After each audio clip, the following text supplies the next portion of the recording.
കൊച്ചിയിൽ MDMA-യുമായി യൂട്യൂബർ റിൻസി പിടിയിലായ കേസിൽ അന്വേഷണം സിനിമാ മേഖലയിലേക്കും. റിൻസി വാടകയ്ക്കെടുത്തിരുന്ന ഫ്ളാറ്റിൽ സിനിമാ മേഖലയിലുള്ളവർ എത്തിയിരുന്നതായി സംശയം.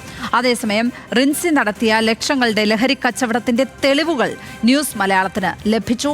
മയക്കുമരുന്നിന്റെ വില വിവരം രേഖപ്പെടുത്തിയ റിൻസിയുടെ വാട്സാപ്പ് ചാറ്റുകൾ പുറത്തുവന്നു. റിൻസിയുടെ മൊഴിയിൽ നിന്ന് ലഭിച്ച പേരുകൾ കേന്ദ്രീകരിച്ച് പോലീസ് അന്വേഷണം തുടങ്ങിയിട്ടുണ്ട്. സഹിൻ ആന്റണി ചേരുന്നു വിവരങ്ങളുമായി. സഹിൻ, ഈ റിൻസിയുടെ ലഹരി ഇടപാടുകളുമായി ബന്ധപ്പെട്ട് നമുക്ക് ലഭിക്കുന്ന വിവരങ്ങൾ എന്തൊക്കെയാണ്?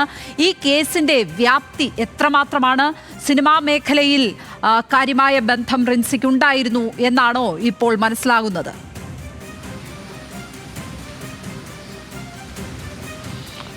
ലക്ഷ്മി, ഒരു കാര്യം വ്യക്തമാണ്. ഇപ്പോൾ പിടിയിലായിരിക്കുന്ന റിൻസി ഒരു ചെറിയ മീനല്ല, ഒരു വലിയ മീനാണ് എന്നുള്ളത് തന്നെയാണ് പോലീസ് പറയുന്നത്. കാരണം റിൻസിയിൽ നിന്നും പിടിച്ചെടുത്ത 22 ഗ്രാം MDMA അത് വിൽപ്പനയ്ക്കായി എത്തിച്ചിരുന്നതാണ്. മാത്രമല്ല റിൻസിയുടെ വാട്സപ്പ് ചാറ്റുകളാണ് നമ്മൾ പുറത്തുവിടുന്നത്. ആ വാട്സപ്പ് ചാറ്റുകളിൽ തന്നെ കാണാൻ കഴിയുന്നുണ്ട് ദിവസവും ലക്ഷക്കണക്കിന് രൂപയുടെ ലഹരി മരുന്ന് ഇവർ വിൽപ്പന നടത്തിയിരുന്നു എന്നുള്ളതാണ് പോലീസിൻ്റെ കണ്ടെത്തൽ. ഇതിൽ പലതും സിനിമാ മേഖല അടക്കമുള്ള ആളുകൾക്ക് വിൽപ്പന നടത്തിയിട്ടുണ്ട് എന്നുള്ളതാണ് മനസ്സിലാക്കാൻ കഴിയുന്നത്. റിൻസി താമസിച്ചിരുന്ന ഫ്ളാറ്റിലേക്ക് നിരന്തരം സിനിമാ മേഖലയിൽ നിന്നുള്ള ആളുകൾ വന്നിരുന്നു. മാത്രമല്ല ഇവർ ഒരു സിനിമാ നടൻ്റെ മാനേജറാണെന്നുള്ള സ്വയം പ്രഖ്യാപനത്തിലായിരുന്നു നടന്നിരുന്നത്. എന്നാൽ അദ്ദേഹം ഇന്നലെ ആ സിനിമാ നടൻ തന്നെ അതിനെതിരെ രംഗത്ത് വരികയും ചെയ്തിരുന്നു. കൂടാതെ ഇവർ ജോലിയെടുത്തിരുന്ന സ്ഥാപനം അത് സിനിമാ മേഖലയുമായി അടുത്ത ബന്ധം പുലർത്തിയിരുന്ന ഒരു സ്ഥാപനമായിരുന്നു. അവിടെയെല്ലാം ഇവർക്ക് ഈ സിനിമാ മേഖലയിലുള്ള ആളുകളുമായി അടുത്ത ബന്ധം പുലർത്തുവാനും അവരുടെ ലഹരി കച്ചവടത്തിന് അതൊരു കൂട്ടാക്കാനും കഴിഞ്ഞിട്ടുണ്ട്.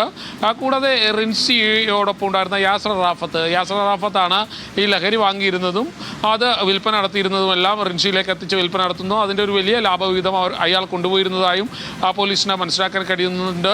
എന്തായാലും റിൻസി ഈ ആളുകൾ ഈ ലഹരി ഉപയോഗിക്കുന്ന ദൃശ്യങ്ങൾ പകർത്തി വയ്ക്കുകയും പിന്നീട് അത് കാണിച്ച് ബ്ലാക്ക്മെയിൽ ചെയ്യുകയും ചെയ്തിരുന്നു എന്നുള്ളതും പോലീസിൻ്റെ കണ്ടെത്തലാണ്.